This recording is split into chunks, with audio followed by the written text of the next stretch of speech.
on Twitter, and it's a question about policy on youth, and it is Tshepang Mokhatla. Tshepang Mokhatla says the ANC needs to have a policy position on youth development. You cannot delegate youth development to the Youth League. It doesn't deploy.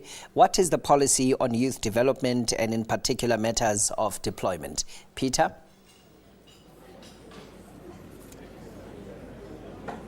Okay.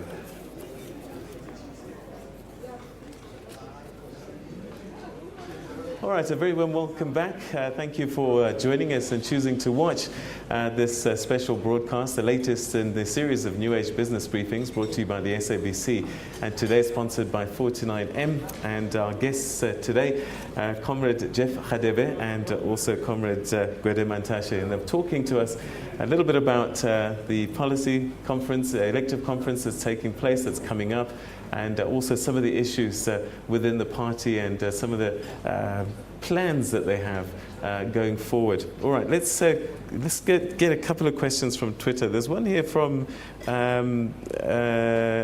the African Diaspora Forum. There's a vice chair, Jean-Pierre Lukumba, who says, is the ANC Leadership Conference going to be looking at the more than 7 million African migrants who've chosen South Africa as their second country? Well, we're a democratic society.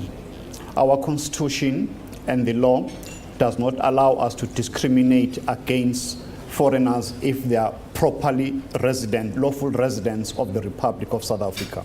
If you look at the ANC policies, in particular from the Department of Home Affairs, we've done a lot of ensuring that we give people sanctuary who deserve it, but also to ensure that those who bring skills from the diaspora can be able to be accommodated in order to improve the South African economy. This year, around about May, there was a diaspora conference where very important resolutions were taken that the Africans themselves from the diaspora, we need to ensure that we have the skills base and the profile of people who can be able to come not only to South Africa but in other parts of Africa in order to further develop, because it was amazing to discover that there are so many highly skilled people who are in America and other parts of the world, but who are not contributing towards the development of the African continent. So our foreign policy is based on that ubuntu of ensuring that those lawful residents can be accommodated in South Africa. It's only those who bring crime to South Africa that must be dealt with in terms of law enforcement agencies in our country. All right, table number one, Oli Mlamleti. I can't read your writing. You write like a doctor. Oli.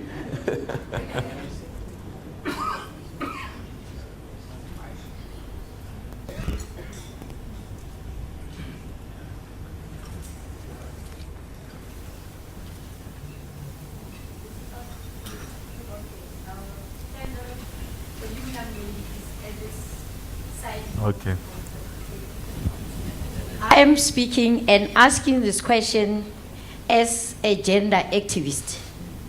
My question is that we are aware that ANC have progressive policies that are also promoting and addressing gender issues. We still live in the country where some pockets of a patriarchy is taking place. What I want to know from the African National Congress, is the conference going to discuss further improving and accelerating gender equality? What is the ANC going to do? Is the ANC going to offer delegates an opportunity to discuss further on how to accelerate gender equality? Secondly, what is the ANC saying about the evictions that we see? And then those evictions are not only affecting males, women and children are also affected in that. We just want to hear the views of the ANC in as far as that is concerned. Thank you. Let me deal with the first part. That I will recall that at the policy conference in June, there was a gender policy document that was discussed, and that document will also be further discussed at this elective conference in Mangaung. But what is not going to happen, we're not going to have a special commission to deal with gender, because the view of the Women's League is that if you do that, it's like you are ghettoizing the issues around women's empowerment. It is the responsibility of all sectors of our country, in particular all the commissions, to deal with gender issues, be it economic transformation, social transformation, peace and stability, and so on, in order to ensure that we mainstream the issues of gender equality in South Africa. We have even gone a step further through the Department of Women, Children and People with Disability, that before Parliament now we have this gender equality bill that must entrench the issue of women's empowerment and equality that our Constitution demands. But over and above that, within the structures of the ANC, there is a long-standing decision that there must be gender parity in terms of the leadership structures of the organization. So we're very satisfied that there are many strides that are being made in order to ensure that the issues of women's equality and empowerment are at the center of ANC's policies. But we can only succeed that this issue must not only be championed by women, but men themselves must be at the forefront of ensuring that we empower this issue of gender, so that we can be able to eliminate all vestiges of patriarchy from the face of South Africa. Okay. All right. What was the second one? Yes, can you just repeat the second? Evictions. Evictions. Or Yes, evictions. yeah. Well, that's a very thorny issue. I think Lenasia is one point in mind. But on the issue of evictions, our view as the ANC is that we should not victimize innocent victims in this process. The culprits, the criminals, must be found in order to be dealt with decisively. But the innocent victims, there must be a way of ensuring that they must be able to not to be evicted in those instances. That is why Cabinet asked the Minister of Human Settlements to resolve these issues of Lineza in a manner that I've just described. All right.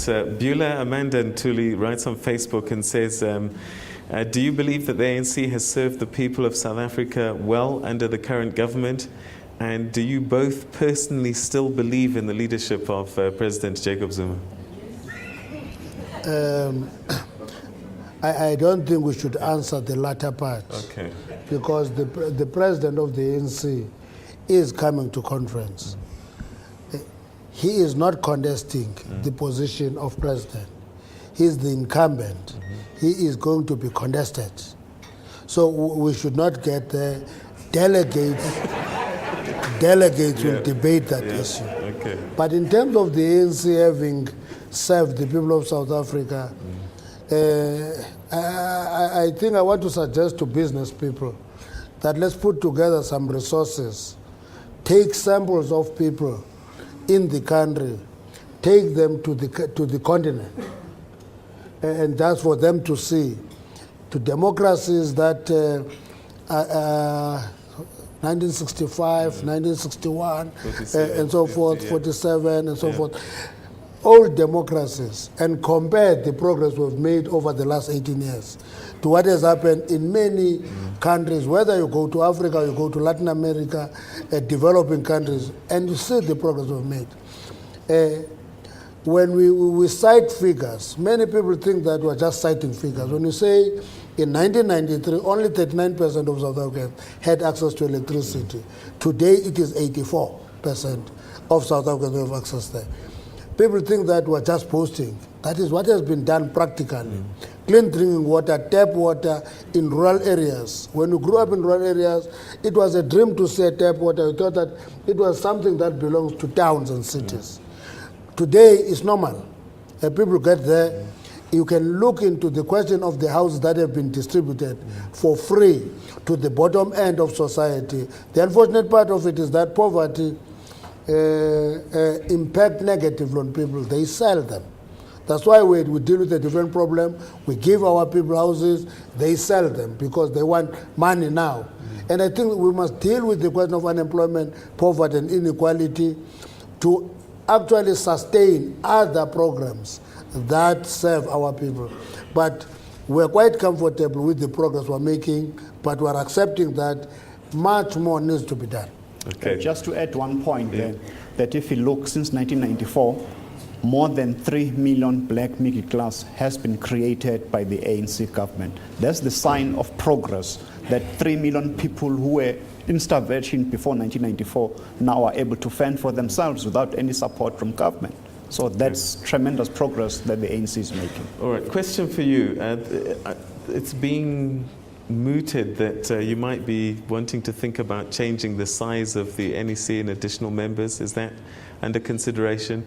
And then also, is it possible that we might have a president of the country who's not president of the ANC? I will leave both of them to Jeff, but tell me just one point.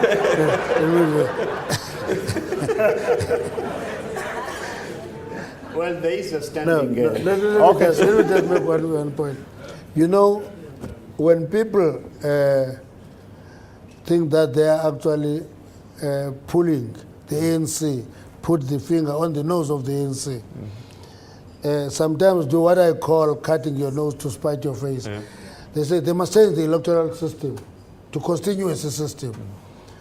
One day we'll take that bluff, go to that, and I can tell you, the day we agree, all the smaller parties will disappear, totally. People who are promoting that kind of a system are people who are actually wanting to see a two-party country, like the United States and Britain to a lesser extent. And we don't think it's good for South Africa. And therefore, when you talk of those of a party president, not a president of the country, you're basically saying we must have a direct electoral system for the president. And therefore, we change the party system. If you are coming with that argument, it must be a complete change. You don't just target the president because you don't happen to hate the person today. A system must apply across the board. We must have policies that are policies of all seasons. It must never be because I don't like Peter Ndoro now, therefore we must change this program. Once Peter Ndoro is not there, the program is bad. We only see then, hey, this system was a correct system. So my argument is, I don't think the issue is whether we should have a change of that system or not. We must do an assessment which system is actually benefiting society in allowing multiplicity of views in the public space. And we think this current system does that. That's why you go to parliament, you find a party with one person there, but having time to speak in parliament, because that party would hardly win a constituency. If you want to kill the smaller parties, be loud with the constituency system. Okay. Yeah, there is a debate within the ANC structures about the size of the NEC. Whether that will pass in Mangaung, it stands to be seen. But my perception is that the current system of 80 additional members may still remain for the ANC. On the issue of the president of the ANC, there is a standing policy position of the organization that the president of the ANC becomes a candidate for the presidency of the Republic of South Africa. I'll find it very strange, as the SG says, that a president of the ANC is not the president of the country. That will be creating a very dysfunctional relationship between the ANC and its government. Okay, all right, it's table number 10. We're running out of time. So if I could ask you to ask your question very quickly, and I'll also get the answers to be quick as well. Becky Stofile. Table number 10. Quick with your question. Thank you so much. Good morning, SG, and good morning, Comrade Jeff. My question basically is on the freedom of expression and its limitation. Tie that up with the democracy that I see it as too open-ended. In this case, I refer to a recent past direct attack to the President of the Republic by the art gallery picture. And in Parliament, members of Parliament were saying is an expression of democracy and freedom. And at what point is this democracy is linked to a type of a society that we are busy? A society that is caring, a society that is respectful, a society that sees whoever that has been given a right to lead is leading. Freedom of expression is enshrined in our constitution. That is very clear. But freedom of expression must not be made to be synonymous with insult. What we saw with that gallery picture is an insult, not only to the president, but to the members of South Africa who voted for the ANC government. Okay. All right. Nice, quick answer. Mr. Kolisang, table number 28. If you can be quick with your question as well. Mr. Kolisang, table 28. Good morning, the leadership there. Well, it's just a compliment from my side, from my table, from ANC. Where Can you lift your microphone to your mouth? Yeah. Okay. Thank you so much, my man. It's just a compliment. After the Pro-Con conference, a resolution was taken that the ANC should recruit over 1 million members, and this target has been achieved. So well done to the SG and the entire leadership of ANC. Okay. There we go. Some praise and worship there. Praising the feelings. Table number 8, Reverend Dire. Table number 8. Thank you, Mr. Ndoro, SG, and the Minister, Radebe. I'm Reverend Dire, President of the Free State Council of Churches. I want to first state that the Free State Council of Churches disassociates itself with what the SACC standpoint is all about. That the Free State Council of Churches is politically very much conscientized. And we understand that the ANC is not in a coalition government. So my first question is that the issue of equality on wages, that was stated that there's a living wage and all that, it will not actually solve the equality of the problem in the country, because it's no different from the willing seller, willing buyer issue. What we suggest, and we find that it will be better, is let there be equal job, equal pay.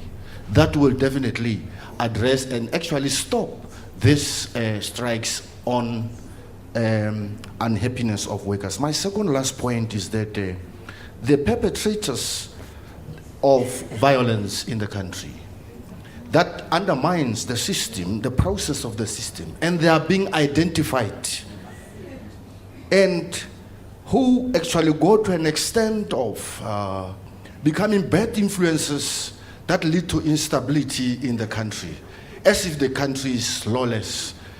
We find it that while they are being identified, why and when is the ANC taking action? What time do they is our leadership find it necessary to take an action on the person?